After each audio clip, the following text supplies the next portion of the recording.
उत्तर प्रदेश के गोला विधानसभा के लिए हो रहे उपचुनाव को लेकर 3 नवंबर को मतदान होना है। सभी तैयारियां पूरी कर ली गई हैं। इससे पहले समाजवादी पार्टी और भारतीय जनता पार्टी की ओर से जितने भी प्रमुख नेता हैं, जितने भी स्टार प्रचारक बनाए गए थे, उनके द्वारा गोटियां बिछाई जा चुकी हैं, चुनावी माहौल तैयार किया जा चुका है। अब गोला विधानसभा के मतदाता तय करेंगे कि उनका कौन विधायक बनेगा। तो सीधे हम चलते हैं आपको लेकर लखीमपुर, जहां पर आई इंडिया के ब्यूरो चीफ श्याम जी अग्नोत्री हमसे जुड़ चुके हैं। श्याम जी, ये बताइए कि गोला विधानसभा का जो उपचुनाव हो रहा है, वहां पर 3 नवंबर को मतदान होना है। क्या कुछ तैयारियां मुकम्मल कर ली गई हैं? देखिए पंकज जी, बहुत बड़ा ये रण होने जा रहा है और छत्तीसगढ़ का एकमात्र चुनाव है जो कल उपचुनाव होगा गोला गोकर्णनाथ का। इसमें सुरक्षा के कड़े इंतजाम कर लिए गए हैं और अभी भारत नेपाल सीमा को भी बंद कर दिया गया है और जिले के जितने बॉर्डर हैं, जैसे सीतापुर हो, शाहजहांपुर हो, हरदोई हो, बहराइच हो, इनके बॉर्डरों को सील करने की प्रक्रिया पुलिस ने प्रारंभ कर दी है। पोलिंग पार्टियां अपने गंतव्य स्थल की ओर रवाना हो चुकी हैं। यहां से मंडी समिति से भेजी जा रही हैं। जैसा कि जिलाधिकारी महेंद्र बहादुर सिंह से आई इंडिया ने बात की है, उनका कहना है कि सुरक्षा के कड़े इंतजाम किए गए हैं और जो नियम कानून इससे पहले के चुनाव में विधानसभा के थे, वही सब नियम कानून इस उपचुनाव में भी लागू रहेंगे। यानी कहने का मतलब ये है कि कल जो चुनाव 3 नवंबर को होने वाला है, इसमें कोविड नियमों का भी पालन किया जाएगा। यहाँ पंकज जी आपको हम बता दें कि वैसे मतदान का समय सुबह 7 बजे से लेकर शाम 5 बजे तक का होता है, लेकिन कोविड को देखते हुए पिछले चुनाव में इसका 1 घंटे समय बढ़ाया गया था, जो इस उपचुनाव में भी आगे रहेगा। सुबह से मतदान जो प्रारंभ होगा 7 बजे से, इसका 6 बजे तक का मतदान का समय रखा गया है। मताधिकार का प्रयोग लोग कर सकेंगे। उसके बाद जितने लोग उस मतदान स्थल पर होंगे सबका मतदान होगा।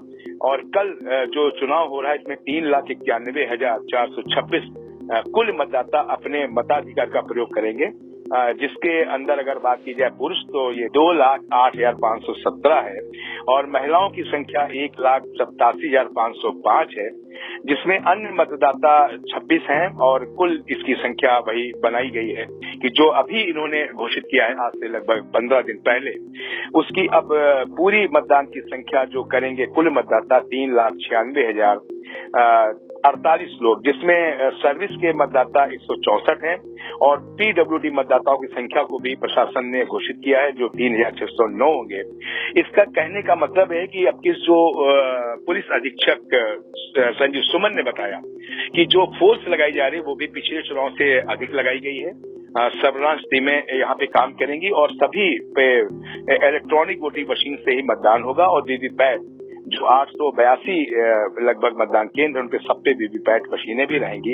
इस हिसाब से सुरक्षा के इंतजाम के साथ साथ लोगों में भी भारी उत्साह देखने को मिल रहा है पंकज जी, और कल ये मतदान सुबह 7 बजे प्रारंभ हो जाएगा। जी पंकज जी। श्याम जी, ये भी जानना चाहेंगे कि निर्वाचन और पुलिस से जुड़े अधिकारी निगरानी रखने के लिए क्या वेबकास्टिंग भी कराएंगे और कोई क्या बाहर से भी पुलिस का उच्चाधिकारी पहुंचेगा?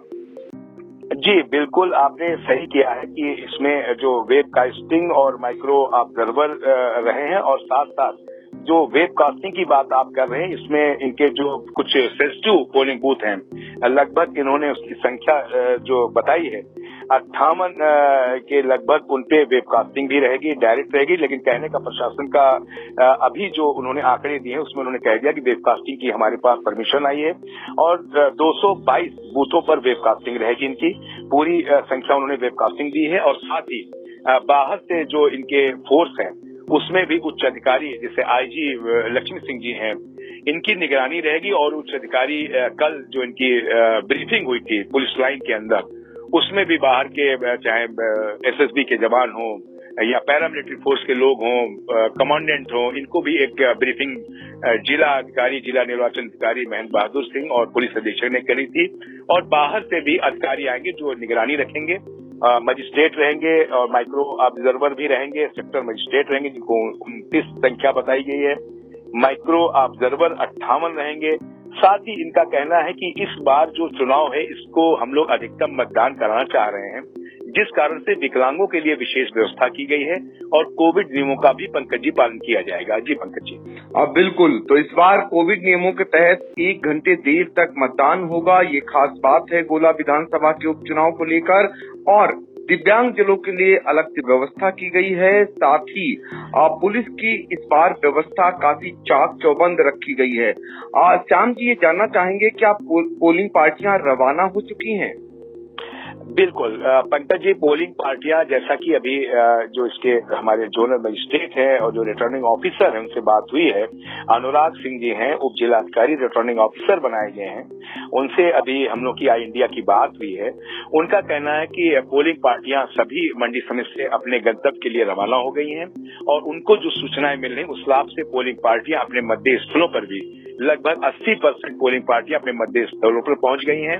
जो कुछ मतदेय स्थल रह गए हैं 15 से 20%, उनका कहना है 1 से 2 घंटे के अंदर वहां पर भी पोलिंग पार्टियां पहुंच जाएंगी, जिसकी सूचना लगातार जो रिटर्निंग ऑफिसर हैं अनुराग सिंह, वो लगातार उनसे संपर्क में हैं और साथ ही साथ जिला निर्वाचन अधिकारी महेंद्र बहादुर सिंह भी संपर्क में। उनका कहना है कि लगभग रात को 8 बजे तक सभी पोलिंग पार्टियां अपने गंतव्य स्थल पर पहुंचकर उन्हें सूचित कर देंगी। जी पंकज जी।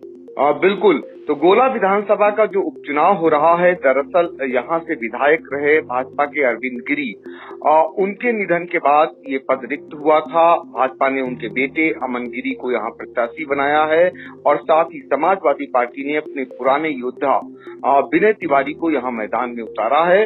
गोला का दिलचस्प चुनाव इसलिए है क्योंकि भारतीय जनता पार्टी ने यहाँ पर 40 स्टार प्रचारकों की सूची जारी की थी, जिसमें सीएम से लेकर दोनों डिप्टी सीएम, प्रदेश अध्यक्ष और पूरा एक मंत्रिमंडल जो है वो थे और शामिल है योगी का। और इसके अलावा पार्टी के और वरिष्ठ नेतागण भी स्टार प्रचारक बनाए गए थे। तो भारतीय जनता पार्टी कितनी गंभीरता से चुनाव लड़ रही है एक समान, ये साबित कर दिया। लेकिन समाजवादी पार्टी ने भी 39 स्टार प्रचारकों की सूची जारी की थी, जिसमें पार्टी के राष्ट्रीय अध्यक्ष अखिलेश यादव से लेकर कई दिग्गज नेता शामिल थे। पड़ोसी जनपद के भी नेताओं को स्टार प्रचारक दोनों पार्टियों की ओर से बनाया गया था। तमाम नेताओं ने वहां डेरा डाला। अब पता चलेगा किसकी मेहनत सफल होती है, किसकी नहीं। श्याम जी, ये जानना चाहेंगे कि दोनों ओर से जो स्टार प्रचारकों की सूची जारी हुई थी, उसमें भारतीय जनता पार्टी के कितने स्टार प्रचारक पहुंचे और समाजवादी पार्टी के कितने स्टार प्रचारक पहुंचे? जी पंकज जी, बिल्कुल आप सही कह रहे हैं कि जो एक भारी भरकम स्टार प्रचारकों की लिस्ट समाजवादी पार्टी ने और साथ ही भारतीय जनता पार्टी ने जारी की थी, इसमें अगर हम बात करें तो लगभग भारतीय जनता पार्टी के जो स्टार प्रचारक हैं, इसमें लगभग 95% स्टार प्रचारक अपने क्षेत्र में पहुंचे थे प्रचार करने के लिए। अगर आप जानना चाहें तो सबसे ऊपर नाम था इसमें योगी आदित्यनाथ जी का। उसके बाद जो स्टार प्रचारकों की लिस्ट है, इसमें केशव प्रसाद मौर्य थे, ब्रजेश पाठक जी थे, राधा मोहन सिंह जी थे और भूपेंद्र सिंह चौधरी थे, धर्मपाल जी थे, अरुण सिंह जी थे, दिनेश शर्मा जी थे, साथ ही स्वतंत्र देव सिंह जी थे, सुरेश खन्ना थे, बीएल वर्मा जी थे, निरंजन ज्योति जी थी और कौशल किशोर जी थे, बेबी रानी मौर्य जी थी, धर्मपाल सिंह जी थे, राकेश रेखा वर्मा जी थी, जितिन प्रसाद, गिरीश यादव, असीम अरुण, नितिन अग्रवाल, संदीप सिंह, जेपीएस राठौर और दयाशंकर सिंह, बलदेव औलख, ये तो पड़े ही थे वहां पे चुनाव में। लगभग 1 हफ्ते से उसी विधानसभा क्षेत्र में ही रहे हैं।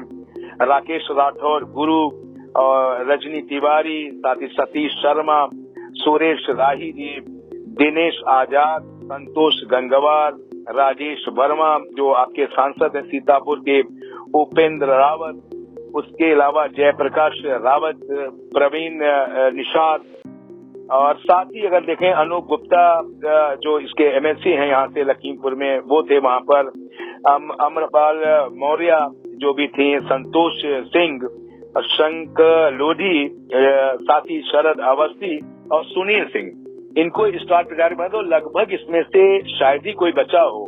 इन्होंने पूरी ताकत लगाई और क्षेत्र में अब भी कल जैसा कि था कल भी इसमें स्टार प्रचारक वहां पे मौजूद थे और साथ ही देखा जाए तो कुछ जो स्टार प्रचारक थे, चाहे ब्रजेश पाठक का नाम लिया जाए, जितेंद्र प्रसाद, चाहे रेखा अरुण वर्मा हो, ये कई बार आए हैं। चाहे आपके सीतापुर के सांसद हों, जो आपके वर्मा जी हैं सीतापुर के सांसद, वो हो कई बार राजेश वर्मा जी कई बार यहाँ पे रुके हैं और काफी समय तक रुके हैं। और हम बात करें स्टार प्रचारक की, इसमें समाजवादी पार्टी की जो आपने बात की है, इसमें जो सबसे बड़ी बात है, ये बहुत बड़ी बात है कि अखिलेश यादव जी का सबसे ऊपर नाम था, नहीं आए हैं। साथ ही मोहम्मद दूसरे नंबर पे मोहम्मद आजम खां का नाम था, वो भी नहीं पहुंच पाए इस चुनाव प्रचार में। नरेश उत्तम जी आए थे, वो रुके हैं। रवि प्रकाश वर्मा जो राष्ट्रीय महासचिव, वो परमानेंट वहां पे डेरा डाले हुए हैं और वहां पर बने हुए क्षेत्र में हैं। इंजी सरोज भी आए थे, माता पांडे जी भी आए थे, स्वामी प्रसाद मौर्य जी आए थे क्षेत्र में, राममूर्ति वर्मा जी आए थे, राम अचल राजभर जी पहुंचे थे, महबूब अली पहुंचे थे, कमाल अख्तर ये शायद नहीं पहुंच पाए, लालजी वर्मा, लामा राय, दारा सिंह चौहान, अतौर रहमान, मनोज पांडे, धर्मेंद्र यादव, साथ ही एक विशंबर प्रसाद निषाद, ये पहुंचे, राजा राम पाल जी पहुंचे, नरेंद्र सिंह वर्मा पहुंचे थे, आर.के. चौधरी, अरविंद सिंह गोप शायद नहीं पहुंच पाए थे, शायद उनके यहाँ किसी का निधन दुखद हो गया था जैसी सूचनाएं लग रही थी।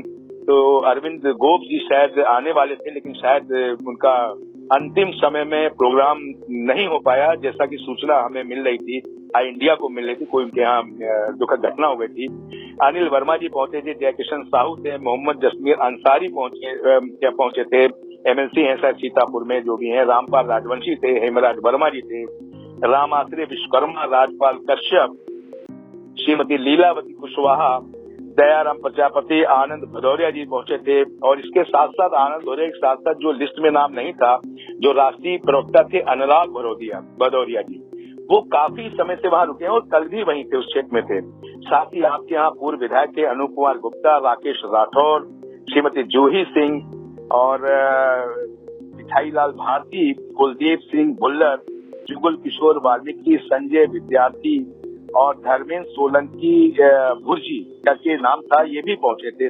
कहने का मतलब लगभग 70 से 80-85% जो समाज पार्टी की लिस्ट मैंने पढ़ी है, ये लोग भी वहां पहुंचे थे। लेकिन फिलहाल ये रण बहुत ही जबरदस्त है और लगातार आरोप समाज पार्टी लगा रही कि जब निष्पक्ष चुनाव हुआ तो ये उनके पक्ष में होगा और उन्हें तरह तरह के आरोप लगाए हैं कि जो चुनाव हो रहा है इसमें काफी बल प्रयोग या कई चीजें प्रशासनिक कर रहा है। ये आरोप प्रत्यारोप का दौर चल ही रहा है और बीजेपी भी इसी चीज को लगा रही, जबकि मुख्यमंत्री योगी आदित्यनाथ खुद ही बोला था कि अभी से समाजवादी पार्टी ने अपनी हार मान ली है और इस हार का ठीकरा ईवीएम मशीन और तरह तरह की चीजों पे फोड़ना चाहती है। पंकज जी, फिलहाल रण बहुत ही जबरदस्त है और कल कितना मतदान होता है इससे आने वाला समय ही बताएगा, लेकिन इतना जरूर है कि मतदाताओं में उत्साह बहुत जबरदस्त देखा जा रहा है। जी पंकज जी, बिल्कुल। तो गोला विधानसभा के उपचुनाव को लेकर 3 नवंबर को मतदान होना है, उससे पहले की तैयारियों का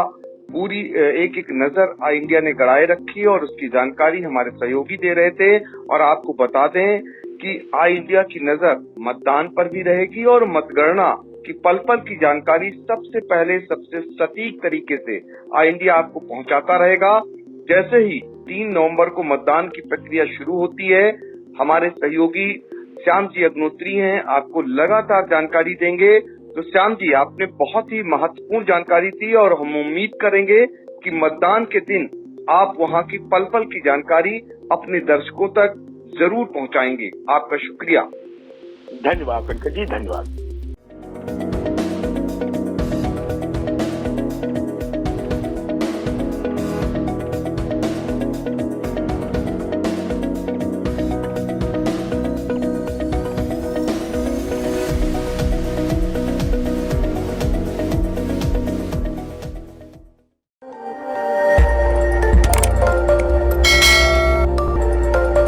खबर आपकी, नजर हमारी। देखते रहिए आई इंडिया।